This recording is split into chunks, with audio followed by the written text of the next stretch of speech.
Hello, this is Reverend Don Lewis coming to you from beautiful Salem. Last night we began a discussion of ways in which you can best develop psychic abilities. Tonight I'd like to continue that discussion. Last night we talked about a number of good habits that one can be in, such as practicing regularly and often, grounding and releasing before and after all psychic work, and other similar things. Tonight I want to talk about the one exercise that I think is probably most helpful to developing psychic ability. What I would recommend is to choose a time of day.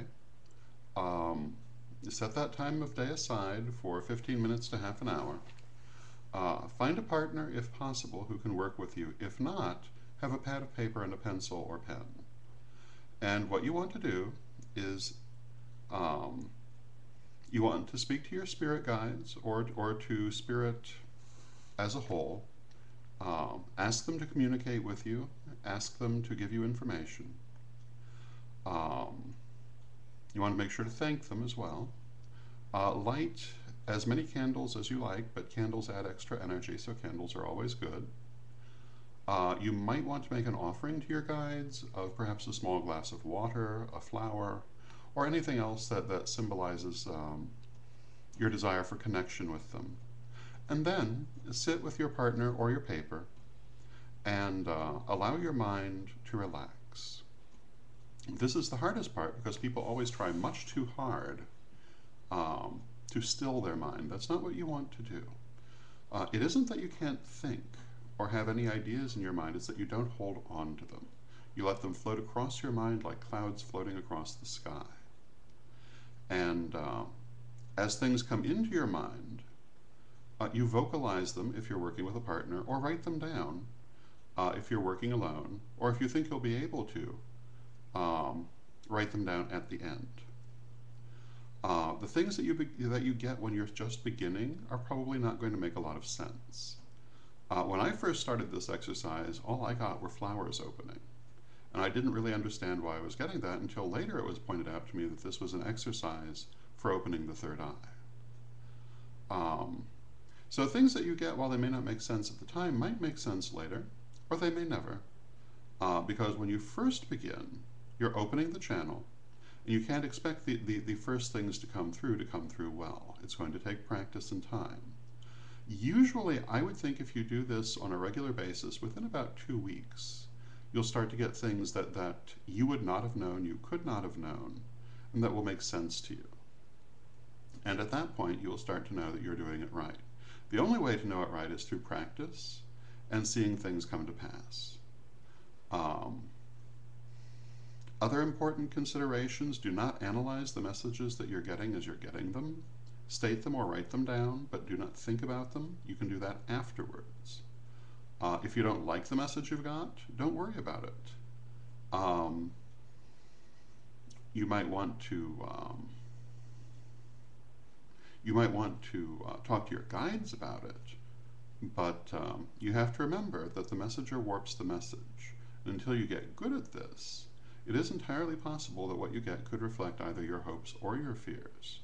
And when you begin, you're merely practicing the art. You're learning the skill. As you get better, then you will begin to see that you're getting messages that will be clearer, that will make more sense, and they'll be more accurate. When you begin, the things that you get can be gibberish even. The important thing is to bring them through, to write them down, because they're clearing the channel. And it's very much like building it's like building a building. It's like digging a hole. It's like anything that's done incrementally. As you develop your relationship with your guides, the information will become clearer. It will become easier. And you will find that the entire process becomes easier. Practice makes perfect, and you need to continue with it and allow it to progress. Now, some people would say, why not use a tape recorder and tape record the results, or a video camera? And you can work with this. However, sometimes the psychic energy will disrupt electrical equipment.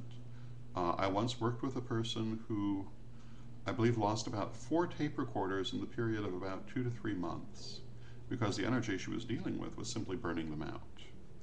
So I don't necessarily recommend that technique, although when you're first beginning it can be useful. But as a general rule, it's probably not going to work very well. Um, High-level psychic workings in general tend to disrupt electronics, either disrupt them or enhance them. So that is basically my recommendation for the best single thing that you can do to develop psychic skill.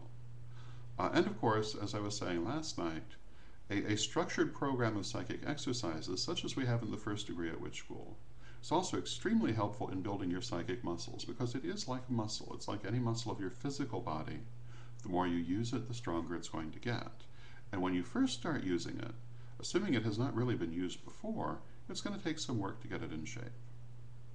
So, I hope that this is helpful, and tomorrow night we will probably move on to another question, and I think the question and answer format is going to work out just fine.